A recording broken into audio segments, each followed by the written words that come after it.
Hello, everyone. Welcome to our weekly discussion series that's hosted by the Chaldean Cultural Center in collaboration with U of M Detroit Center, Unique Voices in Films, and CMN TV. I'm your host, We Am Nemu, and today our guest is Marshal Garmo. Hi, Marshal. Hi, So, Marshall has a bachelor's degree in English literature from Wayne State University, a master's degree in political science, and a Juris Doctor from University of Detroit School of Law. He has practiced law since 1985 and served as a magistrate at the 48th District Court for 7 years. His most recent book is 7,000 Years BC When Women Ruled. So, and that's one of almost a dozen books that you have written, Marshall. You have a very interesting career that has, various backgrounds. So I'd like to know, how were you as an attorney got involved in the creative as a creative writer? I always liked to write. My mother, who never went to school, when I was a child, she would tell me a lot of stories, very interesting stories. And my father, who only had five years education, was an avid reader. I have never met anyone who liked to read with only 5 grade education. So I was when I saw them, my mother's telling stories, my father reading, and I developed interest in reading, and I read so many novels and stories when I was as early as 17. So Marshall, I didn't know that about your parents. I've known you for many years because you've always been involved in with community activities, but your whole entire family is I think almost everybody is involved in law and education. And I wasn't aware of your background, that you guys, just because of the fact that your dad was such an avid reader, so you picked up the importance of and the enjoyment of reading and getting involved in literature just from observing him. Yeah. So, you've written. How do you write that? Given that you are an attorney, how do you fit in the writing process? Most people have a hard time writing because most writers have a full-time job, but they have this difficulty of finding the time. What do you do to find that time and to be able to continuously create like this? I steal time. Okay, teach us how to steal time. How I'll, do you do that? Whenever I have time, instead of watching TV, I'll go write something that I like, and I really do enjoy writing. It makes me feel good. It's like you are creating something that never existed before. And what are your, I know we'll talk about your most recent book, but over the years, what have your topics mostly been about? You've written like 10, more than 10 books. Almost all my books are fiction. I don't like documentaries, so I like to create my own stories, create new worlds. But what were the topics? I believe, are they mostly about ancient Mesopotamia, about Iraq? I know that you've had, I have several of your books, and I believe that they have, mostly the ones I have to do with that area. Only 2 of them are about ancient Iraq. One of them is called Akito, and I'm going to show it uh, to the audience. Here it is. This is both in Arabic and English. Akito, here it is. You can see it. I mean, it's called Akito. Akito is the Chaldean, or you can say Chaldean Assyrian New Year that was normally April 1st every year. The people of Babylon celebrated this, the harvest and everything. And there was a real story. I went to Google, I found some. So this is based on actual fact with a gardener who became a king of Babylon, ruled 24 years.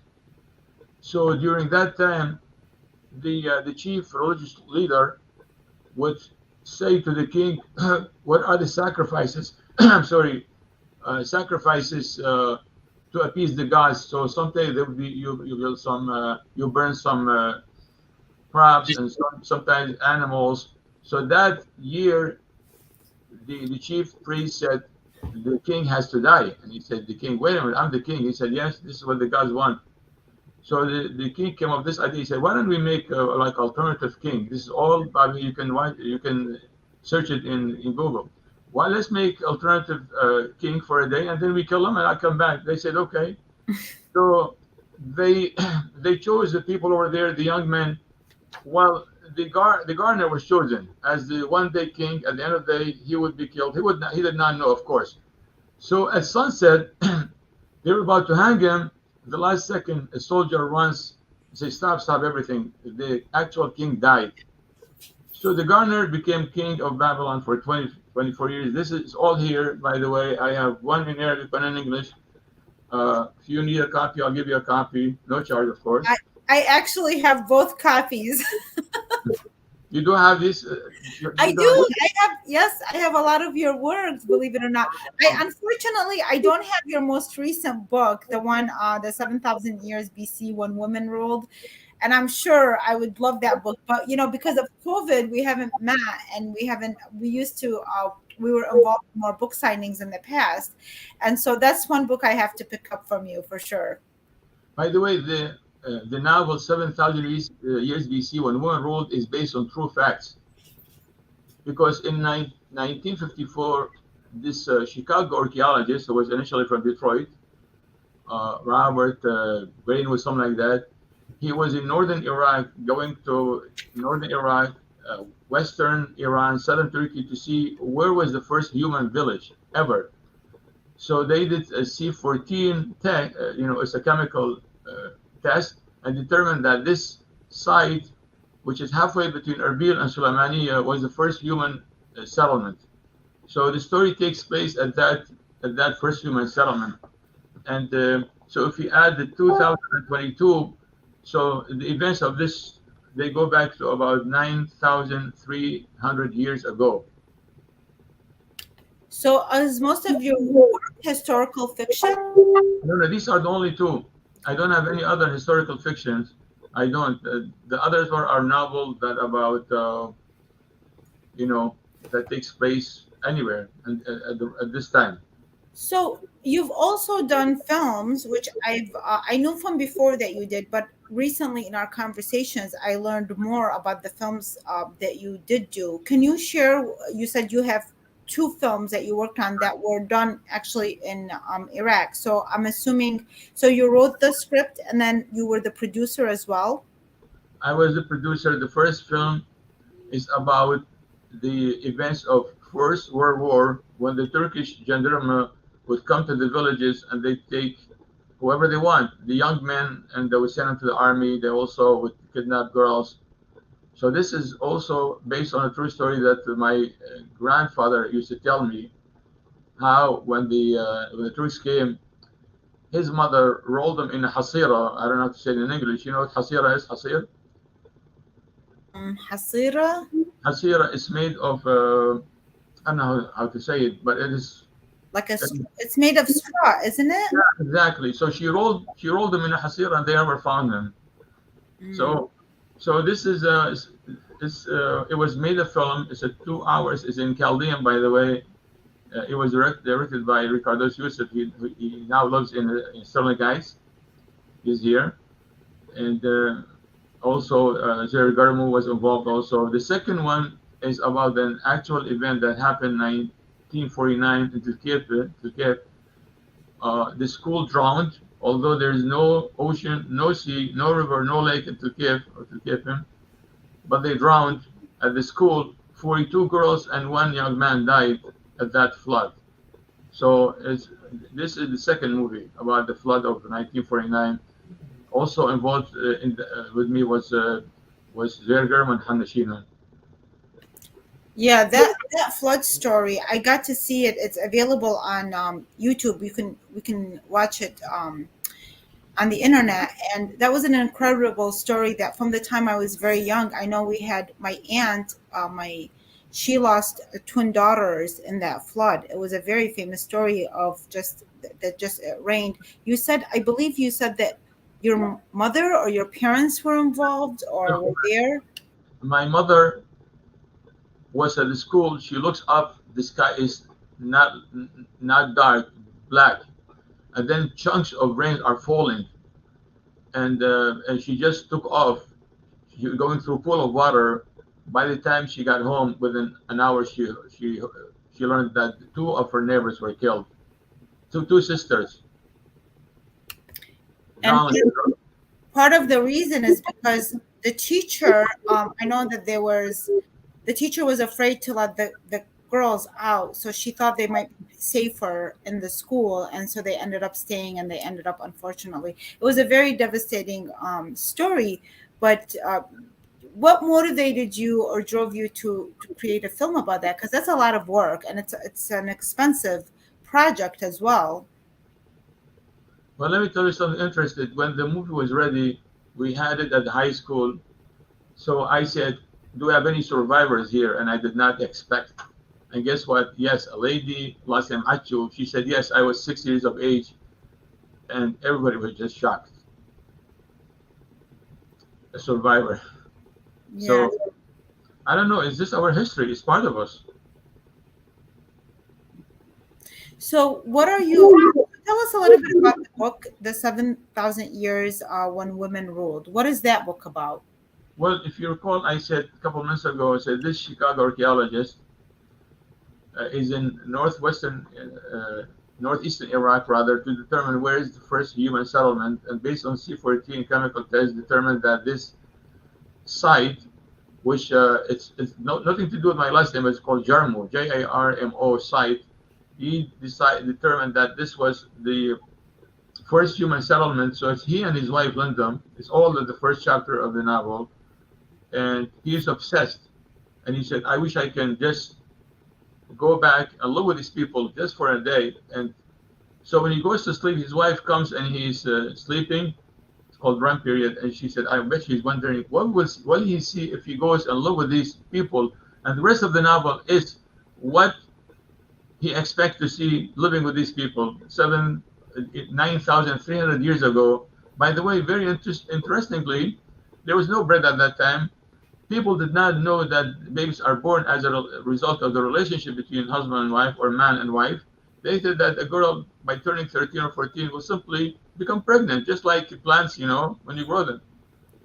So at that time, they learned that because the man was not important. His job was to go kill some, deer and some whatever animals and feed the community. Nothing else to do. They didn't know that he had a role in bringing the babies.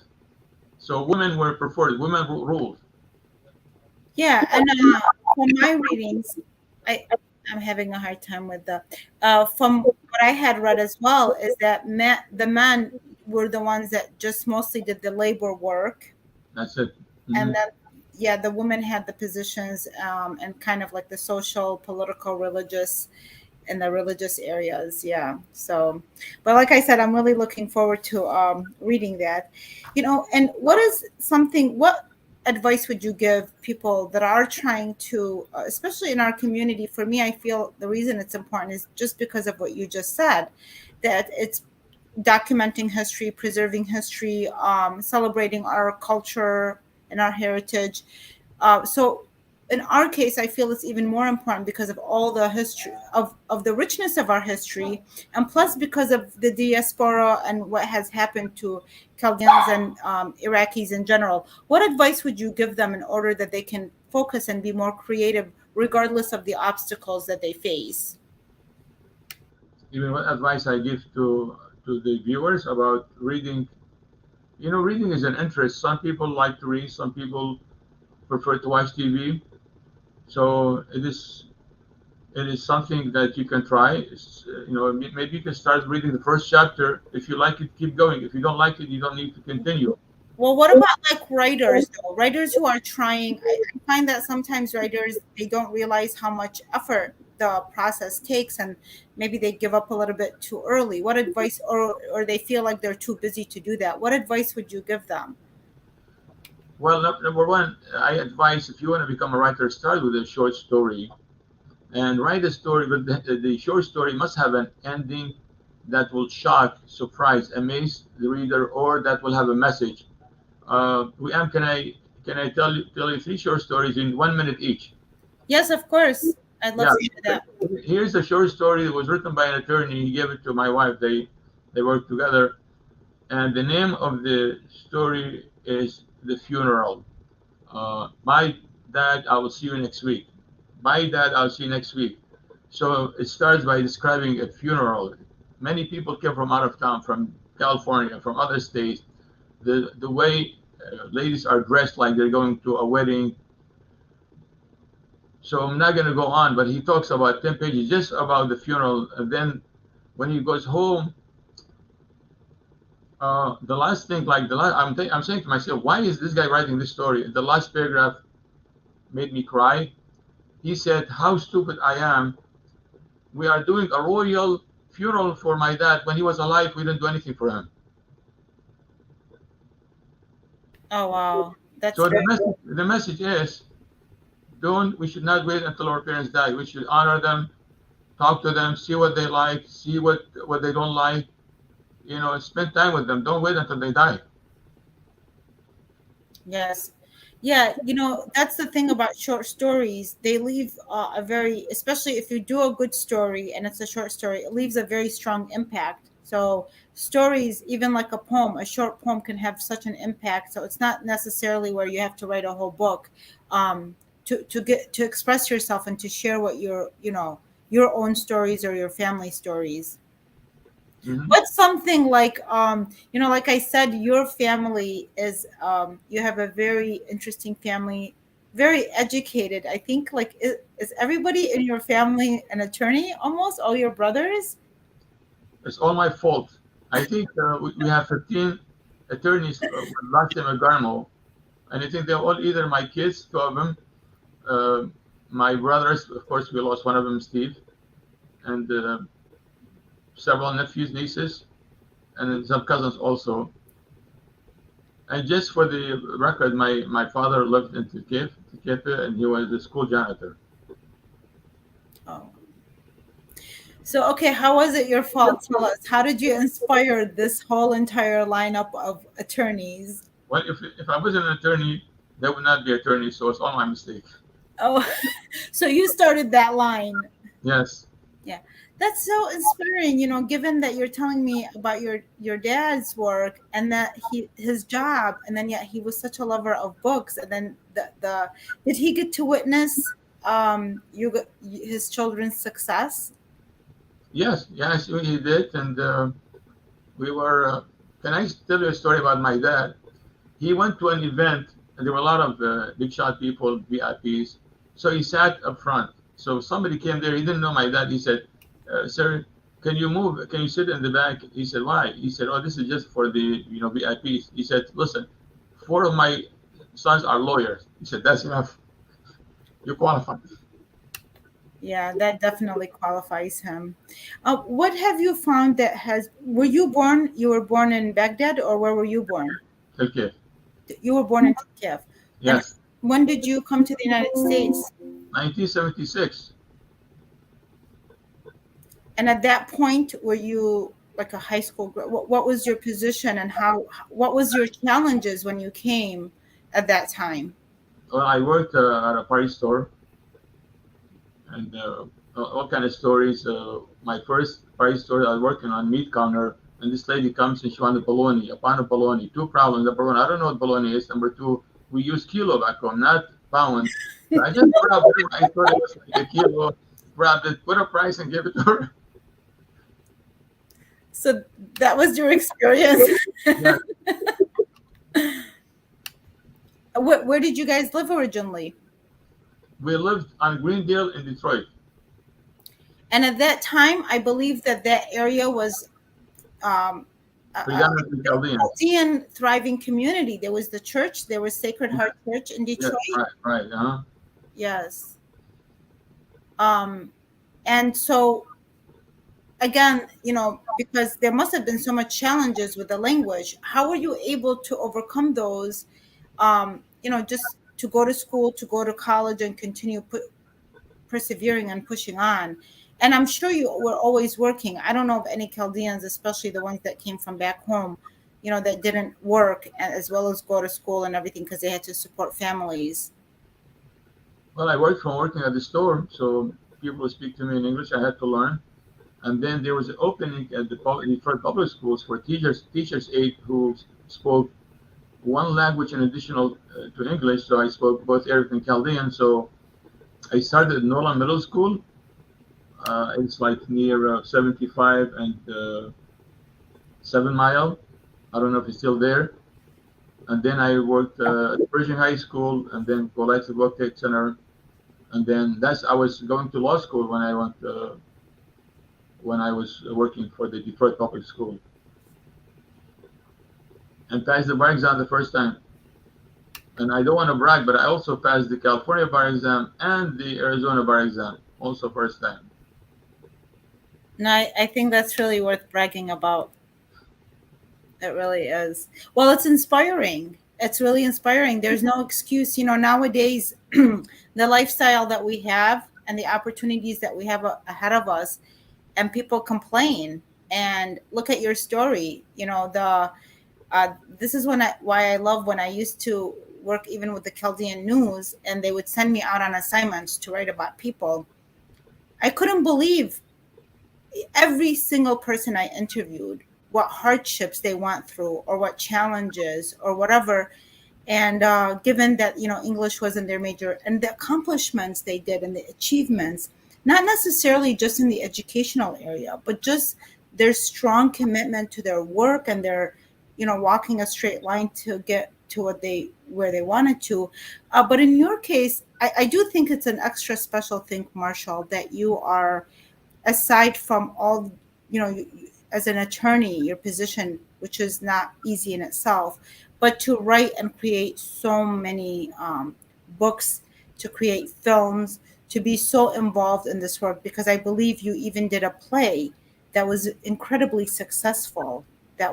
Wasn't it at Shenandoah? You once was telling me about it. Yeah, it was Khalid and Khaloud's wedding.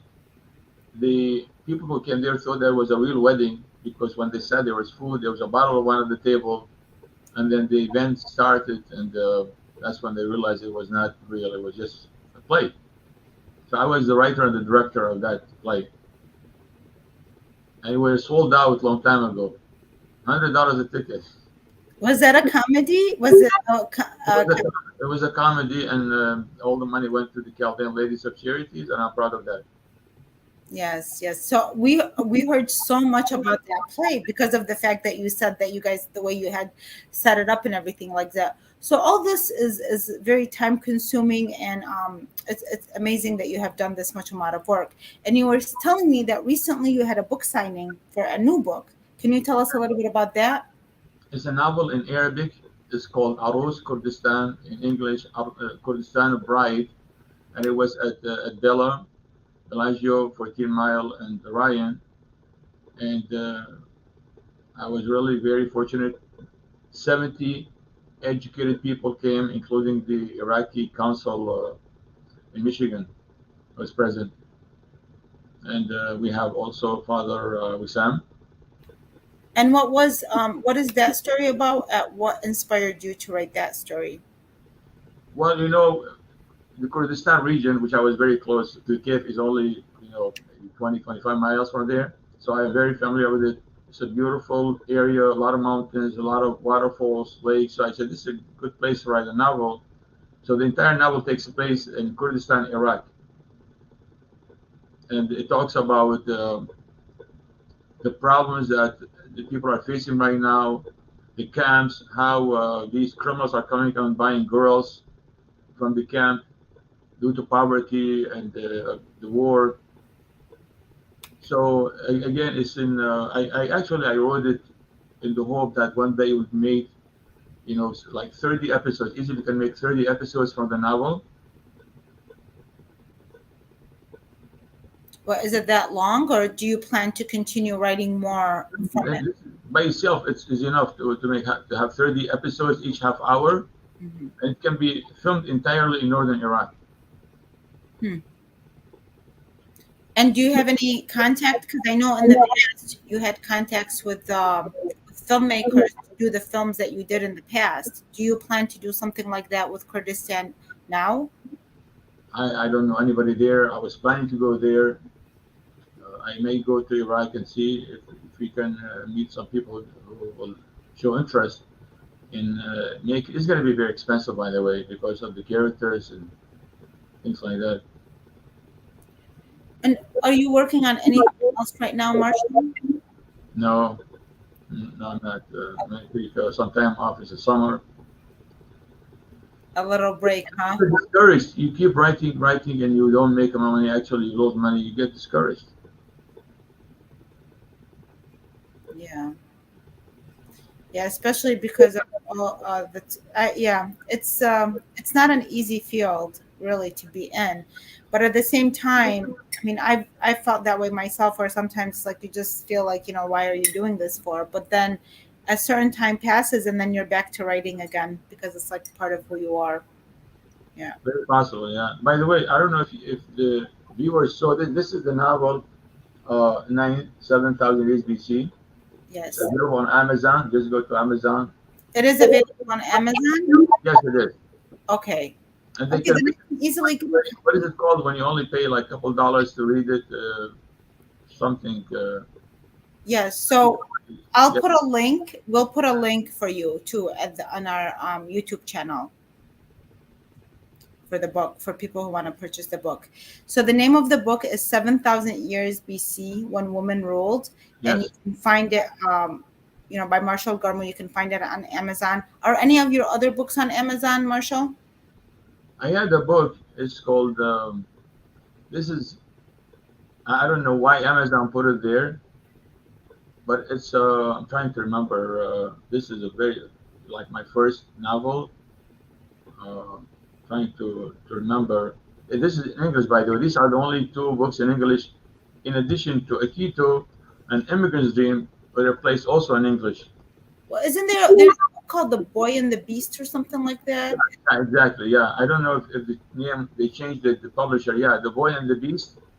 And the reason I this about 20 years ago or so, I was in Wyoming, Yellowstone National Park, and driving hours and hours and miles, and you don't see anybody, nothing. And I said, wow, if somebody gets lost here, how will we get to civilization? So I made the novel based on a 16-year-old boy who gets lost, and now he has to survive. Hmm. Yeah, and that one you do have it in English. I know I have that copy of that as well. So, what are the last thoughts that you want to share with the audience? What is something that you say you've been mostly proud of from all your work or just over the years? What would you say that you're most proud of? My family, my wife, she made a lot of advances in her careers. My two daughters are lawyers. We have a pharmacist in the family. My brothers, three of them, lawyers. One of them, of course, we lost Steve Garmo. We lost him 6 years ago or 7 years ago. Yeah, I'm very blessed to have a great family. Yes, that is really a blessing. And any last words for our audience before we go? But again, if you want to write, start with a short story, and again, it must have a message or surprise at the end. Don't just write a story. If it doesn't, the reader's gonna say, "What? I didn't learn anything from it." Yeah, so don't waste other people's time. Well, not just other people. I mean, even your time as a writer. I think like when you put your efforts into something meaningful, it's good for you as the writer, and it's good for the reader as well. Right? Yeah. Yeah. Yeah. Well, thank you so much, Marshall. I'm sure you'll be creating more work soon, even though it could be tiring and overwhelming. Enjoy the summer in the meantime, and we look forward to your future work. Thank you, William. You didn't tell us what you're writing right now because I know you like to write. I am writing something. How did you know? Yes, I'm writing. I'm working on my 15th book, I can read actually. it. I can read it in your smile. Huh? I can read it in your face. You can. Well, see, this is proof to the audience. We've known each other for it's been at least 15 years. Right. Right. Yes. And I appreciate all the support that you do for artists, writers. You always show up on different events, and we appreciate that. And yes, I am working on something new, and you'll find out about it very soon. Thank you. Thank you everybody for watching. Have a wonderful day. Thank you, everybody. Take care. Bye bye.